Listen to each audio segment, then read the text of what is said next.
All right. I am going to talk a little bit about the end times, specifically about some of the trumpets that will be blown. And first off, I want to talk about there are many who say that the temple has to be built and set up for the Antichrist, but if there's little to base this on. Even though we believe that there very well could be a temple established in the end times, you see little to prove that it has to be set up. Now, many like to use Revelation chapter 11 for this. It's where John is told to go and measure the temple. In Revelation chapter 11, verse 1 and 2, I was given a reed like a measuring rod and was told, go and measure the temple of Yahweh and the altar and count the worshipers there, but exclude the outer court. Do not measure it, because it has been given to the Gentiles. They will trample on the holy city for 42 months. There are several things that don't add up with using these verses as a support for suggesting that there has to be a temple during the end times. One is simply that the whole city is given over to the Gentiles, and yet the inner courts of the temple are not. Physically speaking, and that is why we are talking about here. And this is what we're talking about here. Physically, when the city is taken over, everything is taken over. A physical temple, how can this make sense? Historically, anytime the city of Jerusalem was physically taken over, the temple was too. All of it. If a physical temple is made and the inner courts are divinely protected, how would this make the Antichrist look? Not being able to enter his own temple. Plus, there actually seems to be a scriptural contradiction to this claim of the need for a temple. In Revelation, it says the outer courts are given over to the Gentiles, but the inside has the altar and the worshipers. While at the same time, 2 Thessalonians 2 verse 4 says the Antichrist sets himself up in Yahweh's temple, claiming to be Elohim. 2 Thessalonians 2:4, and he will oppose and exalt himself over everything that is called Elohim or worshipped, so that he sets himself up in Yahweh's temple, proclaiming himself to be Elohim. How can he claim to be Elohim if he is only allowed in the outer courts of his own temple? Revelation 11 says that the outer courts will be given over to the Gentiles, and only the worshipers of Yahweh are in the inner courts. Given over to the Gentiles phrase, don't forget that Gentile means of the nations, meaning not of the nation of Yahweh, Israel. So according to Revelation 11, one who is not of the nation of Yahweh, the body of Messiah, is not allowed in the inner courts.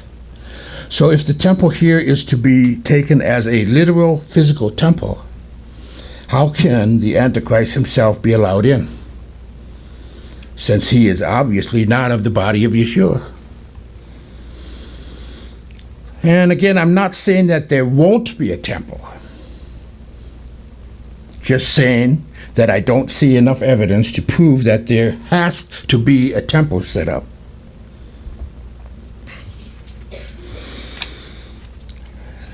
I'm also open for any discussion about this topic, but currently I do not see scriptural evidence that would prove the necessity for a temple to be in existence for the appearance of the Antichrist. Now let's go to regarding the trumpets in Revelation. What you're about to hear is simply thoughts, what I see possible fulfillment of the first 5 trumpets as given in Revelation. This sequence of events could play out in any given year. However, I do believe it is very plausible for all to begin close to or after the Feast of Tabernacles. Some had said that Moses approached Pharaoh just before Tabernacles. that this was the feast Moses approached Pharaoh for the Israelites to go out and celebrate. Obviously, this was not the feast Yahweh knew they would be celebrating in the Exodus. It is believed that Yahweh could have talked to Moses through the burning bush on the Day of Trumpets. Then Moses approached Pharaoh 10 days later on the Day of Atonement, and yet Pharaoh not only refused to let the Hebrews go, he increased the workload of the Hebrews by keeping the work quota the same. So just as they were about to enter the tabernacles, where we are commanded to rejoice, be happy, eat and drink, and be merry, they were given more reason to be sad and mourn. It is possible that the plagues actually began not many days after the Hebrews celebrated tabernacles. So this is all just a theory, and truly it can't be proven. It seems that the judgments would have started after the days of the feast, giving the Hebrews the feast to overcome their challenges, to rejoice in the face of their new trial. If all of this is indeed the case, it means that the plagues could have lasted close to 6 months until Passover. On the 15th day of the first month, we all know they left.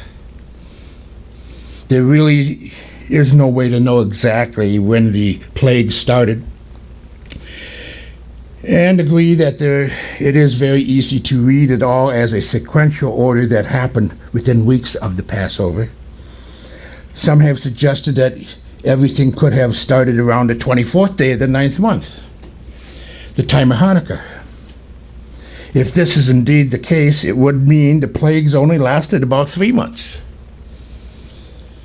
And this does seem interesting for several reasons.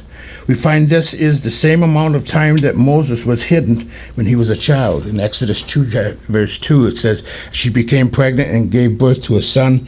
When she saw that he was a fine child, she hid him for 3 months. This is the date. This date has an interesting appearance in the prophets. In Haggai, chapter 2, verse 18 through 22, from this day on, from this 24th day of the 9th month, give careful thought to the day when the foundations of Yahweh's temple was laid. Give careful thought. Is there yet any seed left in the barn? Until now the vine and the fig tree, the pomegranate and the olive tree have not borne fruit. From this day on I will bless you. The word of Yahweh came to Haggai the second time on the 24th day of the month. Tell Zerubbabel, governor of Judah, that I will shake the heavens and the earth. I will overturn royal thrones and shatter the power of the foreign kingdoms. I will overthrow chariots and their drivers. Horses and their riders will fall, each by the sword of his brother. Why the importance of noting the day? Twice, verse 18 and 20. Is this to identify the importance of this date? Possibly even showing when this prophecy that is given will take place? It's hard to say, and we know that history is cyclical. It happens all the time. Ecclesiastes chapter 1, verse 9, what has been will be again. What has been done will be done again. There's nothing new under the sun. And then in Isaiah 46, verse 10, I make known the end from the beginning, from ancient times, what is still to come. I say, my purpose will stand, and I will do all that I please. This verse in Haggai is regarding the future. In the end is made known from the beginning. Could this verse about the future be identifying something that happened in the past just as much as what will be happening in the future? Don't know, but it's interesting. But again, it's all just a theory. So it's possible starting sometime between Tabernacles and Passover, everything can begin by the way of a birth pains. Just as Egypt was destroyed and Israel protected in the plagues, we will also be in the birth pains as well. I'm talking total devastation here. all leading up to us being divinely protected in the wilderness during the time of the Antichrist. And just as the Israelites traveled to 42 cities during their wilderness, we will be protected during the 42 months of the Antichrist rule. I don't claim that these are absolutes in any way. It's not written in stone. It's just suppose. This is the way I see it right now. We are human. I'm simply giving current thoughts to what I see as having a very plausible fulfillment in these days we are living in. As always, do not take my word for anything, but search the scriptures yourself.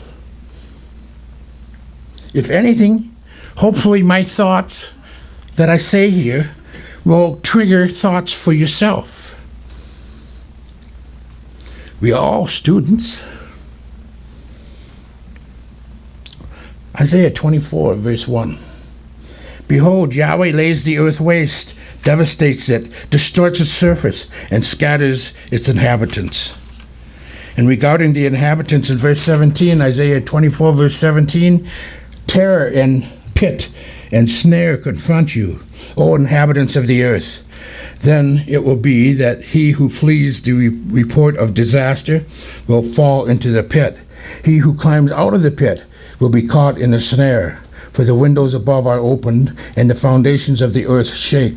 The earth is broken asunder. The earth is split through. The earth is shaken violently. The earth reels to and fro like a drunk, and totters like a shack. For its transgressions is heavy upon it, and it will fall, never to rise again.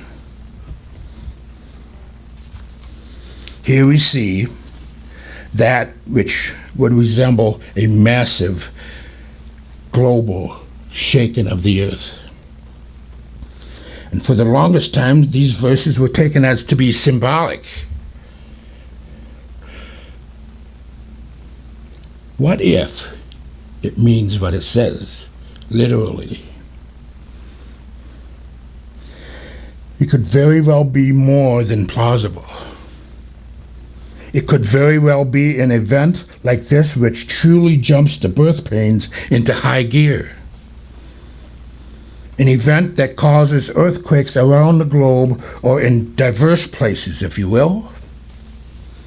Comparing their similarity to those verses in Haggai chapter 2 that we read earlier concerning the prophecy given on the 24th day of the 9th month. Haggai 2, verse 21 and 22 says, Tell Zerubbabel, governor of Judah, that I will shake the heavens and the earth. I will overturn royal thrones and shatter the powers of foreign kingdoms. I will overthrow chariots and their drivers. Horses and their riders will fall, each by the sword of his brother. Could this be the birth pains that set up the latter half of the confirmation of the new covenant? With this in mind, let's go through the first 5 trumpets and then explain their potential fulfillments. Again, it must be noted that we are not declaring any of this to be facts, but rather findings that I believe are very plausible, findings that I believe should not be overlooked or quickly dismissed, but at least consider and look at it for a moment. First, you have to ask yourself, do the actual trumpets that sound in Revelation make these events happen? Or are they simply proclaiming that which is already coming? Unlike the seals and the bowls of Revelation, I believe the trumpets could actually be that of signifiers to which is going to happen, and verses that which make those events happen. So I'm saying that the trumpets will be, even if, are the trumpets going to be audible to us? Not really, not necessarily. But remember, trumpet is a warning. This is, when you read these things, you are proclaiming, you are trumpeting out the warnings to people who's watching this video or here in our services. It could mean that. even if you hear trumpets blowing, it could be possible. I simply believe that the trumpets mentioned in Revelation are warnings of that which is to occur. I believe that these may be natural events pertaining to the birth pains that are to come, as mentioned in Matthew 24. Not so much judgments from the throne, but rather natural judgments that come about on a land because of disobedience. So the trumpets are the warning signals for his people during this time.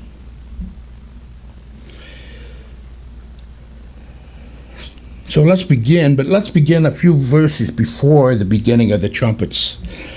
A few verses that I believe are all too often overlooked. If you go to Revelation 8, verse 3, another angel who had a golden censer came and stood at the altar. He was given much incense to offer with the prayers of all the saints on the golden altar before the throne. The smoke of the incense together with the prayers of the saints went up before Yahweh from the angel's hand. Then the angel took the censer, filled it with fire from the altar, and hurled it on the earth. There came peals of thunder, rumblings, flashes of lightning, an earthquake. In verse 6, then the seven angels who had the seven trumpets prepared to sound them. Here we see an action given with a result on the earth. A result that ended in an earthquake. This is the Greek word used here for earthquake is number 4578, seismos. Seismos also rendered as a shakedown. Is it possible that this shakedown may very well be what causes the following sequence of events with the given warnings of these trumpets? First, you have the shakedown, the cause, that which makes the foundation of the earth to shake. Again, this is what we see in Isaiah 24.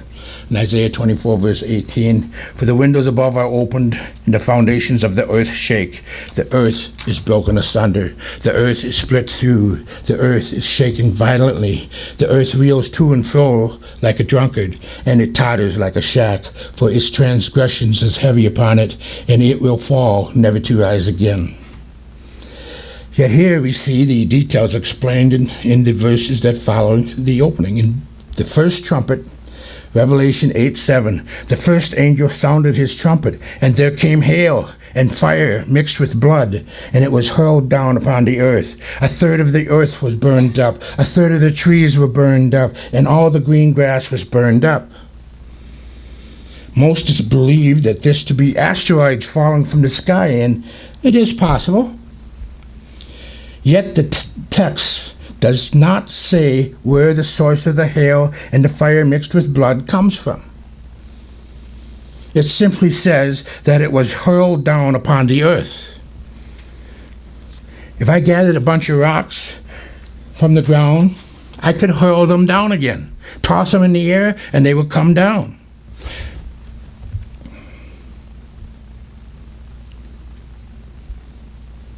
I want to show you something.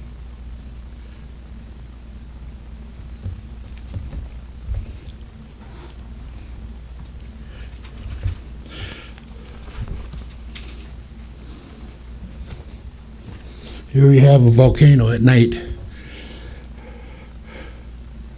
Fire and brimstone and blood. That's what it looks like. Volcanoes at night looks like fire and brimstone and blood. Think about it. Hail and fire by themselves can easily be understood for an asteroid. But where would the blood be? However, if you take a volcano, and you can easily understand how it can look like hail, fire, and blood by the way of the magma. Is it not possible that the earth's crust could force magma up and out, given the very appearance of hail, fire and blood mixed together? I just showed you a little video. You can look it up. Look up on the search engine on YouTube, volcanoes at night. And you'll see it. Could an earthquake that rocks the whole planet cause such an event? Time will only tell, but I believe that this is very plausible. One that should not be quickly dismissed. This scenario may be difficult to imagine since we've never seen something of that magnitude before, but scientists have already declared that when the cauldron on the Yellowstone National Park goes off, that it will explode with a force 1,000 times more powerful than the eruption from Mount St. Helens. Do you even remember that? The whole mountain disappeared. Imagine 1,000 times more powerful underneath Yellowstone National Park right now. That one volcano has potential to be 1,000 times more powerful than Mount St. Helens when it blew. That in itself is hard to imagine. Yet if most every volcano on Earth is thrusted into activity at the same time, the devastation could truly be unimaginable. Yet could there really be a shaking that would affect that many fault lines on the Earth, which would in turn affect that many volcanoes? Well, here's some thoughts to consider. Did you ever hear the Ring of Fire? The Ring of Fire has 452 volcanoes.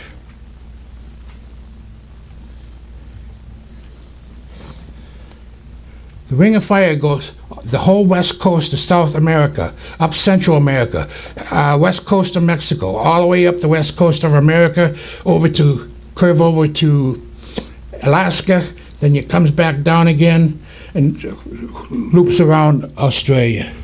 The Ring of Fire. 452 volcanoes. 452. It is home to over 75% of the world's active and dormant volcanoes. So 3/4 of all active and dormant volcanoes sit on the Ring of Fire. It is sometimes called the Circum-Pacific Belt or the Circum-Pacific Seismic Belt and even the Pacific Rim. 90% of the world's earthquakes and 81% of the world's largest earthquakes occur along the Ring of Fire. 90% of the world's earthquakes.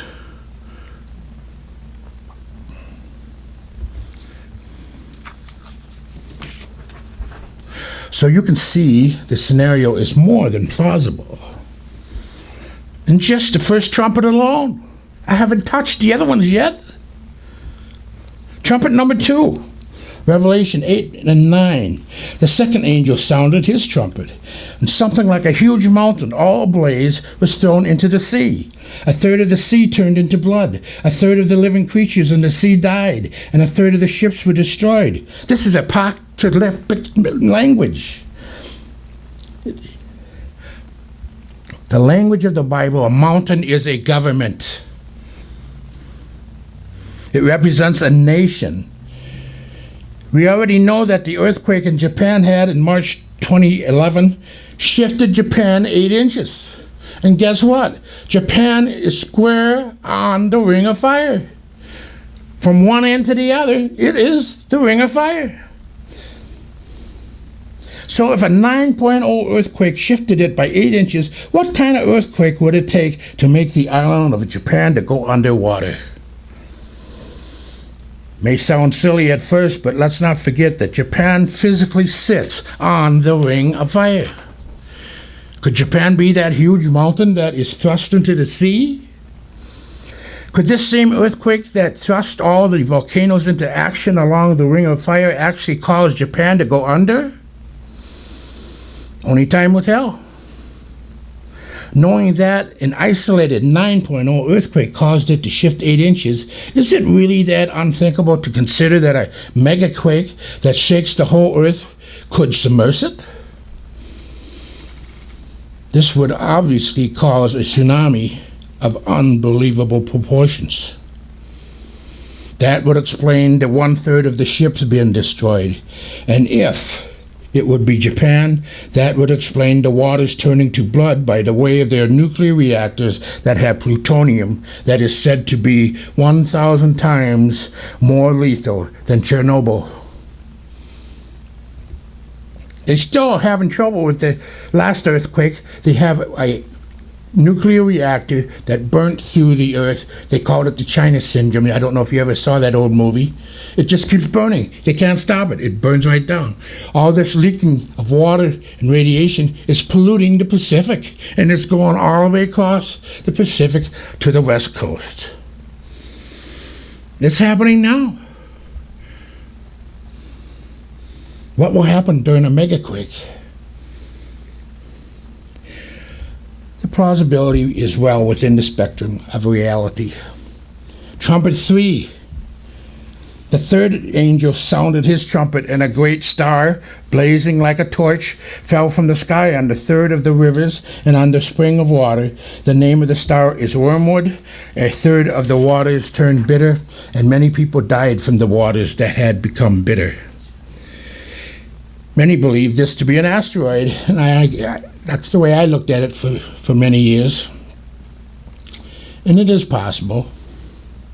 But the problem is that we never see the impact of the star in this verse. Yet, we know it affects a third of the rivers and a third of the springs of water. But how? That's the question. We will see something in the fifth trumpet. A star shown in the blowing of the trumpets in Revelation can actually be a falling angel. I'll cover that more in detail in a moment. Yet in this case, as with the fifth trumpet, I believe this star to be that of a falling angel. Could this falling angel somehow worsen the effects of the first two trumpets on water sources? In the light of natural events, this trumpet could very easily be caused from the remaining effects that simply compound from the first two trumpets. It says that the waters become bitter. And think of it for a moment. Between the toxic ash of the volcanoes and the radiation from the nuclear plants of Japan, that would be working its way around the world. Do we really think that the water supplies are not going to be affected?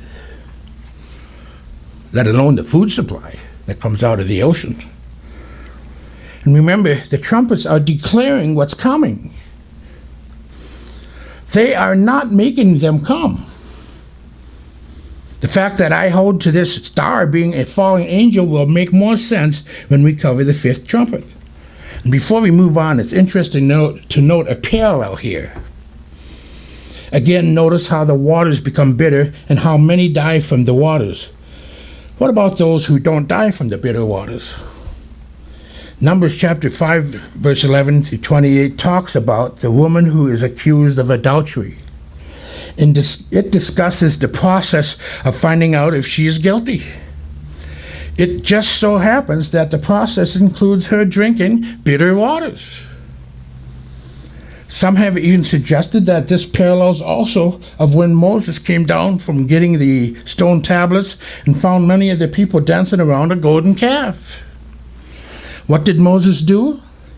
He ground up the golden calf and put it in the water for the people to drink.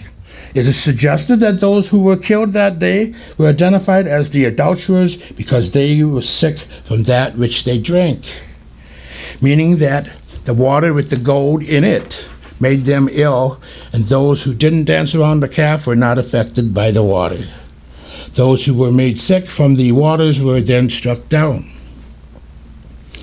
Could it be in the end times that Father Yahweh gives those of his people who are accused of adultery bitter waters to drink, as prescribed in Numbers chapter 5? Then those who are found guilty will be stoned, the final bowl of wrath, as mentioned in Revelation 16, in verse 21. From the sky, huge hailstones of about 100 pounds each fell upon men, and they cursed Elohim on account of the plague of hail, because the plague was so terrible. This is truly a stunning parallel, and one that I believe should not be overlooked. So, could it be possible that the first bowl identifies those who are guilty? Revelation 16:2, the first angel went and poured out his bowl on the land, and ugly and painful sores broke out on the people who had the mark of the beast and worshipped his image. Then it all concludes with the stoning at the last bowl. Only time will tell. Trumpet number 4. Revelation 8:12. The fourth angel sounded his trumpet, and a third of the sun was struck, a third of the moon, and a third of the stars, so that the third of them turned dark. A third of the day was without light, and also a third of the night. If you notice how on the fourth trumpet, a third of the sun, moon, and stars are turned dark, just like that of the first trumpet, where a third of the earth, the trees, and grass were burned up. After volcanoes erupt, ash clouds can cover multiple square miles within hours before setting. Just like in Iceland, volcano did in April of 2010. It sent ash, smoke, and steam miles into the air, covering many square miles. Now imagine 452 volcanoes erupting together within a 12 to 24 hour window. It says that a third of the sun, moon, and stars turn dark.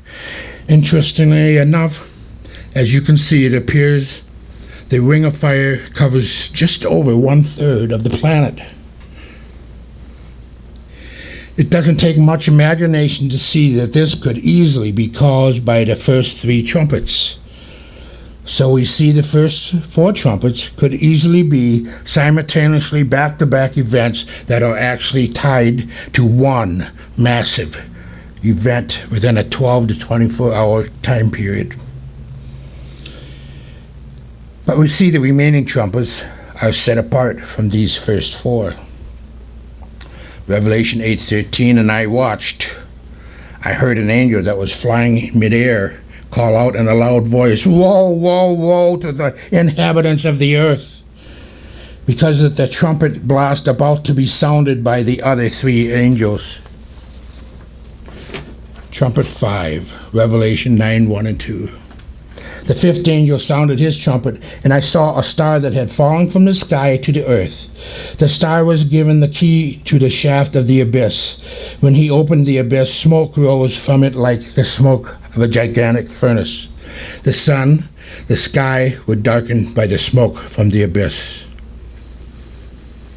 We'll continue with this text in a moment, but first look at how the star that fell was given a key and then opened the abyss. Does that sound more like a falling star or asteroid? Or does it sound like a falling angel? This is why I see the star in the third trumpet to also be that of a falling angel. Revelation 9 verse 3. And out of the smoke locusts came down upon the earth, and were given power like that of scorpions of the earth. They were told not to harm the grass of the earth, or any plant or tree, but only those people who did not have the seal of Yahweh on their foreheads. They were not given power to kill them, but only to torture them for 5 months. And the agony they suffered was like that of a sting of a scorpion when it strikes a man. During those days, men will seek death, but will not find it. They will long to die, but death will elude them. The locusts looked like horses prepared for battle. On their heads they wore something like crowns of gold. Their faces resembled human faces. Their hair was like woman's hair, and their teeth were like lion's teeth.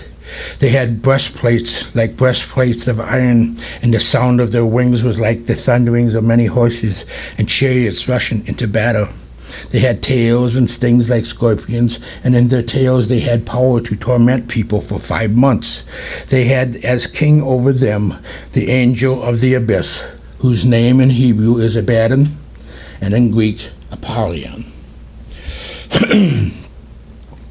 What you are about to hear may sound utterly absurd, and I agree it kind of does. However, if you were told that the Red Sea was going to be divided in front of you, I'm sure you would have said that sounds absurd. So with that in mind, I don't ask that you just believe me. I ask that you keep it as something to be considered.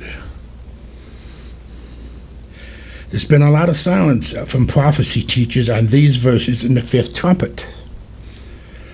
So I'd like to give you something that I believe seems to make perfect sense as a possible interpretation to these verses. We know that Scripture says that history repeats itself. Remember Ecclesiastes 1 verse 9, what has been will be again, what has been done will be done again. There is nothing new under the sun. In order to give an understanding to this possible interpretation, read from 2 Thessalonians chapter 2, verse 9 through 12. The coming of the lawless one will be in accordance with the work of Satan, displayed in all kinds of counterfeit miracles, signs and wonders, and in every sort of evil that deceives those who are perishing. They perish because they refuse to love the truth and so will be saved. What truth are they talking about? Where do you find truth, may I ask? Is it not in the Torah? They refuse to love the Torah. They refuse to love the Bible. These are the people in trouble. They perish because they refuse to love the truth and so be saved. For this reason, Yahweh sends them a powerful delusion so that they will believe the lie and so that all will be condemned who have not believed the truth but have delighted in wickedness. What is wickedness? I covered that 2 Sabbaths ago. Wickedness is against Torah. Yahweh himself sends a powerful delusion, as mentioned here, that seems to come before the lawless one and his counterfeit miracles. Signs and wonders and evil that he deceives with. It's because of this powerful delusion that those who refuse to love the truth will be deceived by the workings of the lawless one. This anti-Messiah comes and he does not follow Torah, you will know. But if you don't know Torah, how are you going to know if he's anti-Messiah? You're not. The true test of a prophet or miracle worker is if they follow and teach Torah, the commandments of Yahweh. Even if his prophecies come true and his miracles take place right before your eyes. If he teaches others to follow anything other than the commandments of Yahweh, he is declared a false prophet. Deuteronomy 13, verse 1 to 4. If a prophet or one who foretells by dreams appears among you and announces to you a miraculous sign or wonder, and if the sign or wonder of which he has spoken takes place, and he says, let us follow other Elohims you have not known, and let us worship them, you must not listen to the words of that prophet or dreamer. Yahweh, your Elohim, is testing you to find out whether you love him with all your heart and with all your soul. It is Yahweh, your Elohim, you must follow, and him you must revere. Keep his commandments and obey him. Serve him and hold fast to him. Regarding 2 Thessalonians, what form of powerful delusion could make people turn from Yahweh and follow after a lie? What kind of event could happen that would convince people to follow the Antichrist and his miracles? What if falling angels made themselves manifested by way of aliens? Some people might be laughing about that. But this world, you all know what these academia people are like. These atheists or non-believers. You know what they're like. Are they going to believe an angel, or are they prone to believe this must be an alien? You know they're going to pick the alien because they deny Elohim. As strange as that may sound, what if Yet not much is given to us on how they reveal themselves in those days. What if they manifest themselves as a higher life form from another planet? After all, angels are aliens to us.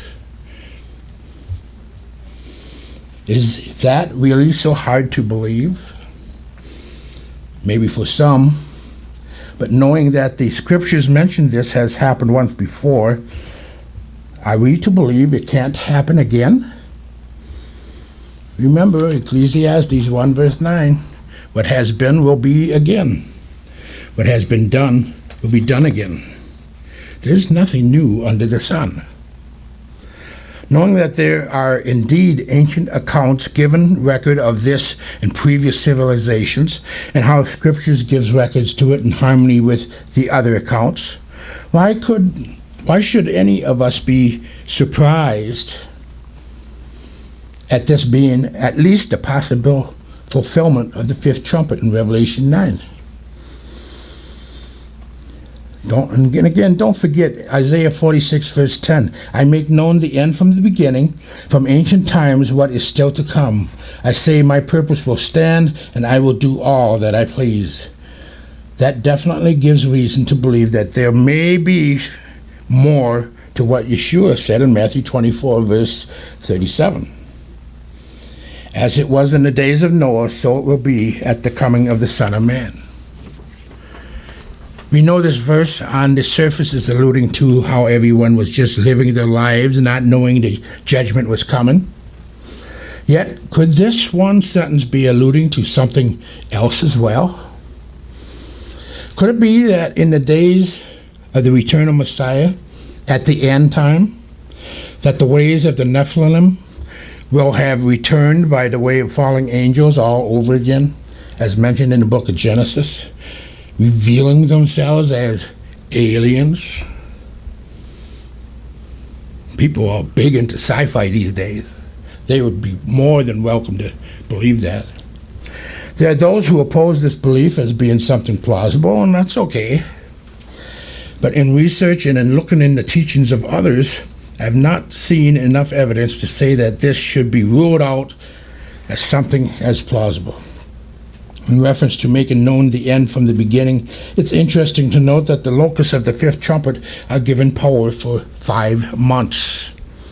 5 times 30 makes 150 days, and you compare that to Noah. In Genesis 7:24, the water flooded the earth for 150 days. Are these dots that we should be connecting together? I'm not sure, but it is interesting nonetheless. Time will tell. There are some who even refer to the aliens as Anunnaki. They believe these were the ones who were in Mesopotamia, and that they are returning to, once again, enslave much of mankind. Interestingly enough, the Anunnaki may very well have been those mentioned in Numbers 13 when Moses sent spies into the land. Numbers 13:22. They went up through the Negev and came to Hebron, where a high man, Shishai, and Talmai, the descendants of Anak, lived. Hebron had been built 7 years before Zoan in Egypt.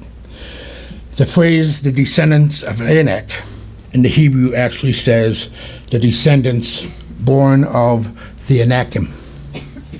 A little further down in Numbers 13:28, but the people who live there are powerful, and the cities are fortified and very large. We even saw the descendants of Anak there.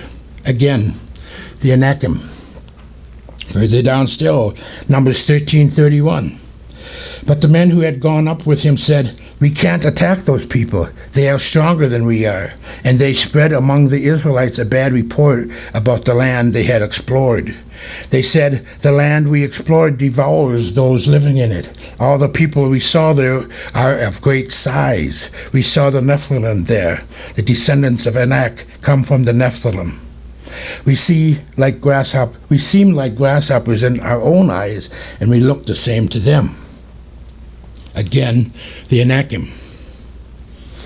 Bible accounts of the recordings of the Anakim could very easily be those noted as the Anunnaki from the Mesopotamian records.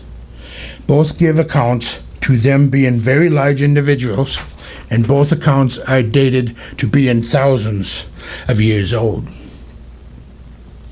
It is quite possible, and remember, Ecclesiastes said, what has been will be again. What has been done will be done again. There is nothing new under the sun. This may very well be the powerful delusion that Yahweh sends to the people who believe the lie of the Antichrist as mentioned in 2 Thessalonians chapter 2. In an event of this nature, the magnitude happened in the midst of birth pains, that of all the large earthquakes. Imagine what would be going through the minds of the survivors of the first 4 trumpets, of those who were not true believers, especially those who don't even claim to be followers of Yeshua. The devastation from the shaking of the earth alone would make many say, how could God let such a horrible thing happen? Then if, and I say if, aliens, or falling angels as we know them, would appear in the guise of origin of Anunnaki, the very existence of Elohim would not only be questioned, it would be mocked upon by a huge majority of the remaining population, especially in light of all the sun god prophecies that will at that moment have come true. So making other civilization prophecies true and making those of Scripture seem meaningless, especially since the prophecy of the dearly held pre-tribulation rapture, we're all going to be taken away and not going to happen to us. So many believe and they heard of, it will fail because it ain't going to happen. This would not only create a huge disregard for Yahweh and His Word, it would generate an intense hate for anyone who tried keeping their faith in Him. This ties in line with what Yeshua says right after His first mention, the beginning of the birth pains in Matthew 24, verse 8. But one verse back, in verse 27, the nation will rise against nation and kingdom against kingdom. There shall be famines and earthquakes in various places. All these are but the beginning of birth pains. Then you will be handed over to be persecuted and put to death, and you will be hated by all nations because of me. At that time many will turn away from their faith and will betray and hate each other. Many false prophets will appear and deceive many people. Because of the increase of wickedness, the love of most will grow cold. But he who stands firm to the end will be saved. The key word here in verse 9 is then, indicating it takes place right after the wars and revolutions and famines and earthquakes have taken place, or at least just after they have truly started. If, and I say if, aliens are what the locusts are referring to in the 5th trumpet of Revelation 9, then these verses explain that which happens after the beginning of the birth pains makes all the more sense. Believers will truly be hated for holding to the name of Messiah Yeshua. From a biblical perspective anyways. In light of what will be transpiring before the whole world, quite possibly, like Noah, may have been mocked for building an ark. You believe in Yahweh? You believe in the Bible? Are you kidding? Look what's going on. I realize that this is a lot to take in. Like all others who voice their thoughts on these verses, I don't claim to be that my thoughts are without error. It just makes sense to me. I simply hope that they help us all to open our hearts to the Spirit and not hold on to interpretation just because that's what we've been always believed or been told. Compare these following verses in Jeremiah 4:19. My bowels, I am pained at my very heart. My heart makes a noise in me. I cannot hold my peace, because thou hast heard, O my soul, the sound of the trumpet, the alarm of war. Destruction upon destruction is cried, and the whole land is spoiled. Suddenly are my tents spoiled, and my curtains in a moment. How long shall I see the standard and hear the sound of the trumpet?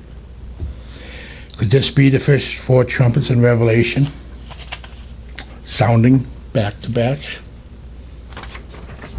Jeremiah 4:22. For my people are foolish. They know me not.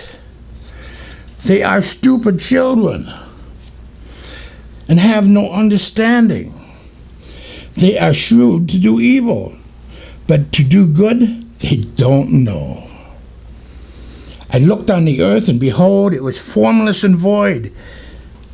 To the heavens, and they had no light. I looked on the mountains, and behold, they were quaking, and all the hills moved to and fro. Could these verses soon find themselves coming to a literal fulfillment? Time will only tell. I pray that you begin your own research on this matter and determine what actions, if any, you need to do to be prepared. I believe that Yahweh does nothing without first revealing to his servants what he is going to do. Amos 3:7, surely the sovereign Yahweh does nothing without revealing his plan to his servants, the prophets. So we pray that with all our hearts we'll be attentive to that which the Father is speaking at this time. I want to clarify that this is not to scare you, but rather to prepare for you. For Proverbs 27:12, the prudent see danger and take refuge. The simple keep going and suffer for it. I know that the Father has been calling his people back to his ways. It's my prayer that people will return to his ways. Otherwise, many of his people may eventually say the exact same as those taken in the disbursement of those of Hosea. 6 verse 1, come, let us return to Yahweh. He has torn us to pieces, but he will heal us. He has injured us, but he will bind up our wounds. And let's not forget Yahweh's own words in Isaiah 46 verse 10, I make known from the end, from the beginning, from ancient times, what is still to come. I say my purpose will stand, and I will do all that I please. Yeah, he was.